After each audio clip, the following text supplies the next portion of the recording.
आणि तुला मुंबईचा मीडिया एका घंट्यात, त्याची भाषा बघा. माझ्या हाताने पाणी प्यायला असता तर मी मोठा झालो असतो, त्याला वाटतं मी मोठा होऊ नये.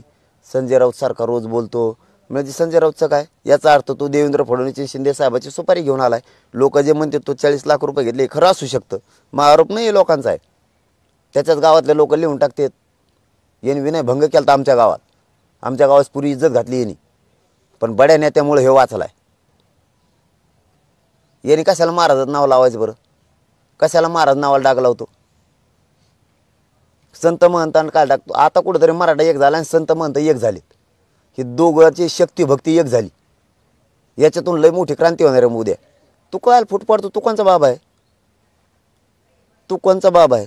सगळे पुण्यातले लोक काय काय तुझ्याबद्दलचे सांगतात, लय पुरावे येणार आहेत त्याचे. थोडं थांब. आणि याच्यामुळे तो मारणार आहे.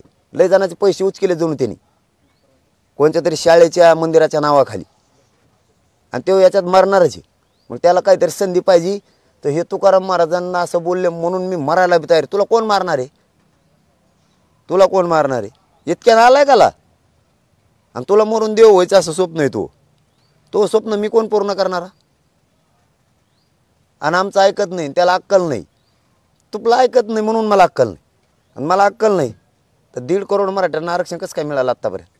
मराठ्यांवरचा अन्याय बंद कसं काय झाला, जातीवाद कमी कसं काय झाला. जे ओबीसीत आरक्षण देणार नव्हते म्हणत नाही ते सरळ कसं काय झाले.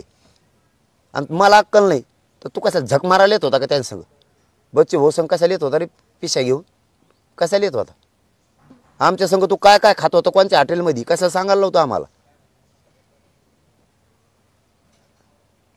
तो आजा काय करत होता, तो बाप काय करत होता, तो सासरवाडी कुडली, तुला बी लेकरं आहेत, मग ते बी काय काय करतेत. लोक सगळं काढायला लागले, तू कशाला नालायकपणा करायला लागला. तुला मग एवढी सूचना आहे फक्त, बाकी नाही. संत तुकाराम महाराजांचे आडून तू बदनामी करायचे थांब, कारण तो सरकारची सुपारी घेतलेली. तू सरळ बोल, तुकाराम महाराजांचे आडून बोलू नको. संत तुकाराम महाराजांना आणि वारकरी धर्माला बदनाम करू नको. तू सरकारच्या ट्रॅपमध्ये येस, तू त्यांची बाजू घेऊन बोलतोस, तू बिनधास्त बोल. तुकाराम महाराजांच्या आडून बोलू नकोस. त्यांच्याबद्दलची मी माफी मागितली, त्यांच्या पुढं मला काय नाक राखडायचं, काय जगद्गुरू पुढं करायचं.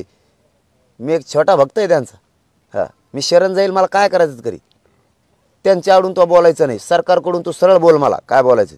दुसरं कुटुंबावर इथून पुढं जर शब्द बी काढा तो, तुला सोपं जाणार. तुला सरळ सांगतो, माझ्या कुटुंबाबद्दल तू सर नाही करू शकत. माझ्या कुटुंबाची, त्यांच्या नकाची बी सर नाही करू शकत. ते कुणी बोलल्याशिवाय बोलत नाहीत.